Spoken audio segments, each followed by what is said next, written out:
Hello বন্ধুরা, আজকের আরও একটা গরমাগরম টেক নিউজ নিয়ে আমি প্রিয়তোষ আপনাদের সামনে। সোমবার বুঝতেই পারছেন চারিদিক থেকে এত টেক আপডেট এসছে না, কোনটা ছেড়ে কোনটা বলবো। জানি ভিডিওটা একটু বড় হয়ে যাবে, তবে কথা দিচ্ছি একটুও বোর ফিল করতে দেবো না। ছোট ভাই হিসেবে রিকোয়েস্ট থাকবে ভিডিওটা লাইক করে আজকের টেক নিউজ পর্ব শুরু করুন। আজকের টেক নিউজে অবভিয়াসলি প্রথমে আইফোনের খবর থাকবে। আইফোন 13 আজকে ফোনটার কিন্তু টিয়ার ডাউন করা হয়েছে, এবং টিয়ার ডাউন করার পর আপনারা যারা আইফোন 13 কিনবেন বলে ভাবছেন তারা খবরটা কিন্তু মন দিয়ে শুনবেন। স্যামসাংয়ের ফ্ল্যাগশিপ লেভেলের সিরিজ স্যামসাং গ্যালাক্সি S20 এই ফোনটা টিয়ার ডাউন করার সময় বিভিন্ন পার্টস দেখা গেছিল, এবং সেই পার্টসের যা খরচ ছিল আইফোন 13 পার্টসের দাম অনেকটা বেশি। অর্থাৎ আইফোন 13 খারাপ হলে আপনার পকেটের করেই ভালোই খরচা হবে। এটা জানার পরে তারপরে আপনারা আইফোন 13 সিরিজে শিফট করবেন। আমার মনে হচ্ছে আইফোন 13 সিরিজ কেনার থেকে আইফোন 12 সিরিজ এখন অফারে অনেক কম দামে পাওয়া যাচ্ছে, সেটা কেনাই বুদ্ধিমানের কাজ হবে। এই ধরনের আরও আকর্ষণীয় খবর রয়েছে। তাহলে চলুন না দেরি না করে আজকের টেক নিউজ পর্বের মূল পর্ব শুরু করি। ভিডিও যদি ভালো লেগে থাকে অবশ্যই লাইক করবেন, কমেন্ট করবেন, বন্ধুদের সাথে শেয়ার করবেন, আর নতুন বন্ধু হলে সাবস্ক্রাইব করে বেল আইকনটা অবশ্যই প্রেস করে রাখবেন। তাহলে চলুন শুরু করি। Asus 8J না মারার দরকার নেই। Asus 8J এর তরফ থেকে আজকে একটা খবর এসেছে, ওই Asus Zenfone 8G। এই ফোনটা বিভিন্ন সময় লঞ্চ হওয়ার কথা ছিল, কিন্তু Asus শেষ পর্যন্ত লঞ্চ করে উঠতে পারেনি। অবশেষে আজকে একটা লিক এসছে, Asus Zenfone 8G লঞ্চ যখন করবে সেটা out of the box Android 11 থাকবে না, Android 12 এর সঙ্গে লঞ্চ করবে। তবে লঞ্চ ডেটের কোনো খবর নেই। Asus ফোনই দিতে পারলো না, একের পর এক স্পেসিফিকেশন লিক করে যাচ্ছে। কি বলবেন Asusকে অবশ্যই কমেন্ট বক্সে গালাগালটা দিয়ে দেন। এরপর আমরা কথা বলবো গুগলকে নিয়ে। গুগল যে তাদের ফোল্ডিং ফোনকে নিয়ে কাজ করছিল এটা আপনারা অনেকেই জানেন। গুগলের এই ফোল্ডিং ফোনের পেটেন্ট আজকে সামনে চলে এসেছে। লেটস গো ডিজিটালের রিসেন্ট টুইটার হ্যান্ডেল থেকে আমরা এই পেটেন্টগুলো দেখতে পাচ্ছি, যেখানে স্যামসাংয়ের ফোল্ডিং ফোনের মতোই দেখতে লাগছে। হ্যাঁ, ডিজাইনটা একটু অন্যরকম। গুগল পিক্সেল 6 এর পেছনের যে ব্যাক প্যানেল রয়েছে সেই ধরনের ডিজাইন রয়েছে ব্যাক প্যানেলে। এছাড়াও দেখবেন যখন ফোল্ডটা আপনি খুলছেন সেখানেও একটা পাঁচছলের ভেতরে সেলফি ক্যামেরা আছে, এছাড়াও বাইরেও একটা সেলফি ক্যামেরা আছে। অর্থাৎ গুগল ফোল্ডিং ফোন লঞ্চ করলেও সেক্ষেত্রে কিন্তু আন্ডার ডিসপ্লে সেলফি ক্যামেরা দিয়ে ফোল্ডিং ফোন লঞ্চ নাও করতে পারে। তো দেখা যাক, পরবর্তীতে আপডেট পেলে অবশ্যই শেয়ার করব। এরপরে যদি আমরা টেকনোকে নিয়ে কথা না বলি খুবই অন্যায় করা হবে। টেকনো আজকে নাইজেরিয়ার বাজারে খুবই জবরদস্ত একটা ফোন লঞ্চ করেছে, টেকনো ক্যামন 18 প্রিমিয়ার। এবং এই ফোনটা নিয়ে বেশ কিছুদিন ধরে লিক আসছিল। এই ফোনটার সব থেকে বিশেষ বৈশিষ্ট্য হচ্ছে এখানে সেকেন্ডারি ক্যামেরাতে একটা gimbal like stabilisation camera use করা হয়েছে, যেটা এতদিন পর্যন্ত আমরা ভিভোর ফ্ল্যাগশিপ লেভেলের ফোনগুলোতে দেখেছিলাম। এছাড়াও এই ফোনটিতে 64 মেগাপিক্সেলের প্রাইমারি ক্যামেরা রয়েছে, গিম্বেল যে ক্যামেরাটা সেটা 12 মেগাপিক্সেলের। এছাড়াও রয়েছে 8 মেগাপিক্সেলের একটা পেরিস্কোপিক জুম লেন্স, যেটা দিয়ে আপনি 60x পর্যন্ত জুম করতে পারবেন। প্রসেসর হিসেবে মিডিয়াটেকের হিলিও G96 প্রসেসর রয়েছে। ফুল এইচডি প্লাস ফুল view super AMOLED display, 120 hertz এর রিফ্রেশ রেট, 4700 mAh এর ব্যাটারি, এছাড়াও 33 ওয়াটের ফাস্ট চার্জার অ্যাভেলেবেল রয়েছে। নাইজেরিয়ার বাজারে লঞ্চ করছে এবং শোনা যাচ্ছে খুব তাড়াতাড়ি গ্লোবাল এবং ইন্ডিয়ার বাজারে লঞ্চ করতে পারে। কিন্তু কত দামে লঞ্চ হয়েছে সেটা এখনো পর্যন্ত জানা যায়নি। পরে কোনো খবর পেলে অবশ্যই শেয়ার করব। এরপরে আমরা কথা বলবো নোকিয়া গ্লোবালকে নিয়ে। নোকিয়া যে একটা তাদের ট্যাবলেট লঞ্চ করবে এই কথা আপনারা সকলেই জানেন। 6 তারিখ কিন্তু এই ট্যাবলেটটা লঞ্চ করতে চলেছে। তার আগে এই ট্যাবলেটের একদম ফার্স্ট লুক সামনে চলে এসেছে। 4GB 64GB 6GB 128GB RAM variant থাকবে। এছাড়াও ইউনিসকের কোনো একটা প্রসেসর এখানে ইউজ করা হবে, 10 ওয়াটের চার্জার থাকবে, এটুকু জানা গেছে। মোটামুটি দেখতে শুনতে স্পেসিফিকেশন শুনে বাজেট ক্যাটাগরির লাগলেও নোকিয়ার উপর আমাদের ভরসা হয় না। এটাই দেখা গেল প্রিমিয়াম রেঞ্জে প্রিমিয়াম দামে লঞ্চ করলো নোকিয়া। অবশ্যই পরে যেদিন লঞ্চ করবে খবর থাকবে। এরপরে আমরা কথা বলবো ভিভো সাব ব্র্যান্ড iQOO নিয়ে। iQOOর একটা ফোন কিন্তু টিনার সার্টিফিকেশন সেকশনে এনলিস্টেড হয়েছিল। iQOO Z5 নয়, কিন্তু Z5 এর একটা আপার মডেল, এবং সেটা আমি 2-1 দিন আগে টেক নিউজে আপনাদের বলেছিলাম। এবং এই ফোনটা কিন্তু খুব তাড়াতাড়ি চায়নার মার্কেটে লঞ্চ করতে চলেছে। মডেল নাম্বার কনফার্ম হয়ে গেছে iQOO Z5X। এমনকি শোনা যাচ্ছে এই ফোনটায় প্রসেসর হিসেবে থাকবে মিডিয়াটেকের ডায়মেনসিটি 900 সিরিজের প্রসেসর। 900 খুবই পাওয়ারফুল প্রসেসর। হ্যাঁ, মোটামুটি ওই 17 থেকে 20,000 রুপির মধ্যে অবশ্যই এটা ভালো প্রসেসর। কিন্তু এখন 20,000 রুপিতে ইন্ডিয়ার বাজারে কিন্তু মিডিয়াটেকের ডায়মেনসিটি 1200 চিপসেট অ্যাভেলেবেল, অফারে যদিও। কিন্তু দেখা যাক iQOO Z5X কোন প্রাইস পয়েন্টে চায়নায় যায় এবং ইন্ডিয়ার বাজারে কোন প্রাইস পয়েন্টে লঞ্চ করে। এরপর আমরা কথা বলবো স্যামসাংকে নিয়ে। স্যামসাং তাদের অ্যাফোর্ডেবল প্রাইস পয়েন্টে বাজেট ক্যাটাগরিতে আরও একটা ফোন লঞ্চ করতে চলেছে, স্যামসাং গ্যালাক্সি M22। এমনকি এই ফোনটা ফুল ডিটেলস স্যামসাংয়ের কিন্তু অফিসিয়াল ওয়েবসাইটে আপলোড হয়ে গেছে। ধরা যাচ্ছে যে এই সপ্তাহের মধ্যেই স্যামসাং এই ফোনটাকে লঞ্চ করবে। ওই 10 থেকে 12,000 কি খুব বেশি হলে 13,000 রুপির মধ্যে এই ফোনটা লঞ্চ করতে পারে। এখনও পর্যন্ত স্পেসিফিকেশন বলতে কি প্রসেসর ইউজ করা হবে জানা যায়নি, তবে 48 মেগাপিক্সেলের কোয়াড ক্যামেরা সেটআপ থাকবে। 48 + 8 + 2 + 2 5000 মিলিঅ্যাম্পিয়ারের ব্যাটারি, 25 ওয়াটের ফাস্ট চার্জার সাপোর্ট থাকবে, এইচডি প্লাস ডিসপ্লে, তবে অ্যামোলেড ডিসপ্লে থাকবে এখনো পর্যন্ত যেটুকু কনফার্মেশন আছে।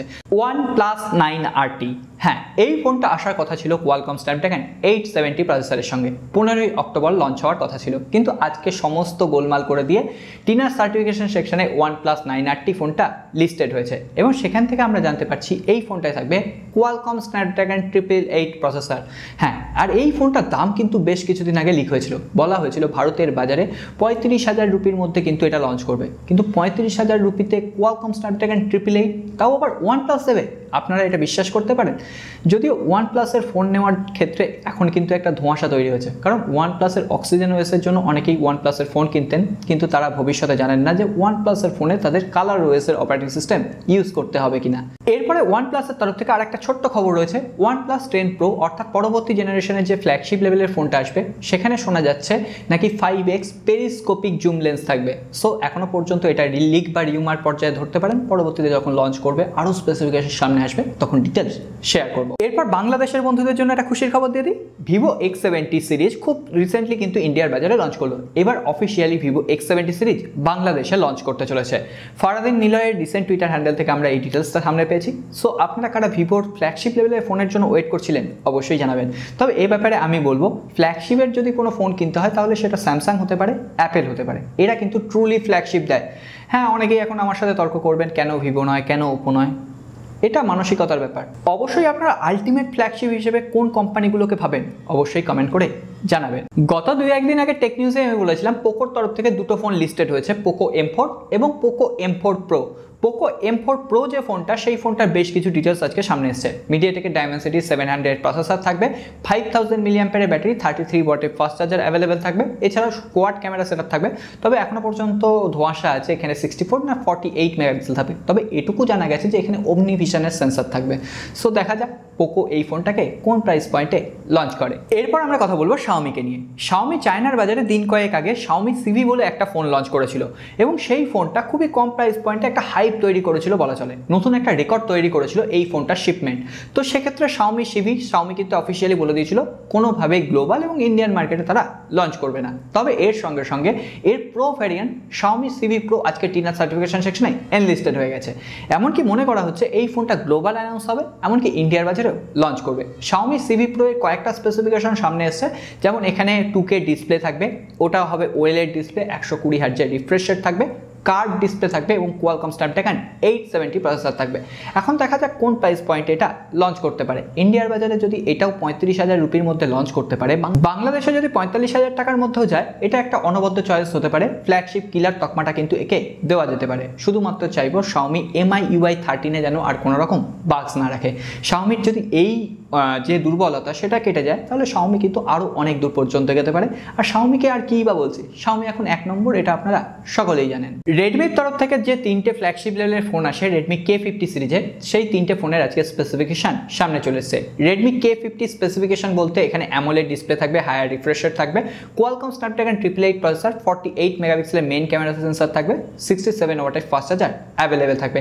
K50 Proতে ওই OLED ডিসপ্লে, 120 হার্টজের রিফ্রেশ রেট থাকবে, কোয়ালকম স্ন্যাপড্রাগন 888 প্রসেসর থাকবে, 50 মেগাপিক্সেলের প্রাইমারি ক্যামেরা থাকবে, হ্যাঁ ওটাই 48, এটাই 50 মেগাপিক্সেলের প্রাইমারি ক্যামেরা, 100 ওয়াটের ফাস্ট চার্জার অ্যাভেলেবেল থাকবে।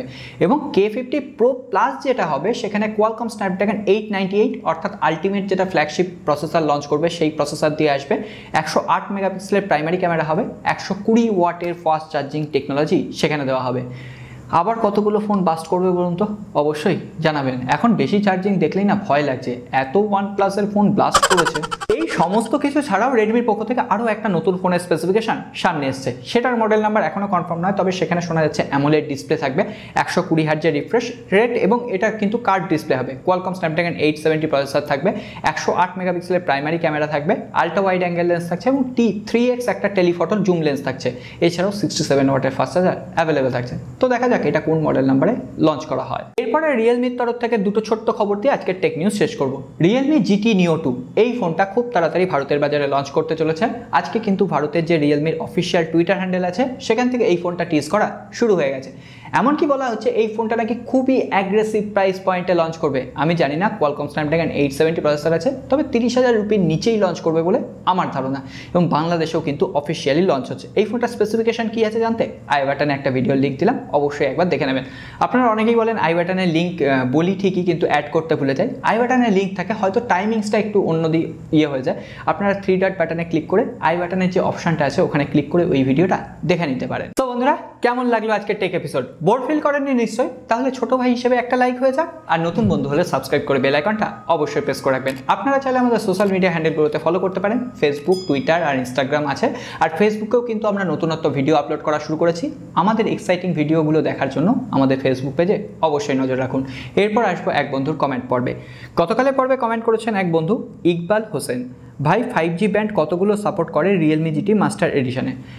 ইন্ডিয়ান যে ভ্যারিয়েন্টটা আছে রিয়েলমি জিটি মাস্টার এডিশন, সেখানে 8টা 5G ব্যান্ডের সাপোর্ট করে। বাংলাদেশে কটা আছে আপনি বাংলাদেশে যে অফিসিয়াল রিয়েলমির ওয়েবসাইট আছে সেখানে ক্লিয়ারভাবে লেখা থাকবে, সেটা একবার দেখে নেবেন। ওখানেও হয়তো 8টাই আছে, আমি যতটুকু দেখেছি বা যতটুকু আমার খেয়াল পড়ছে।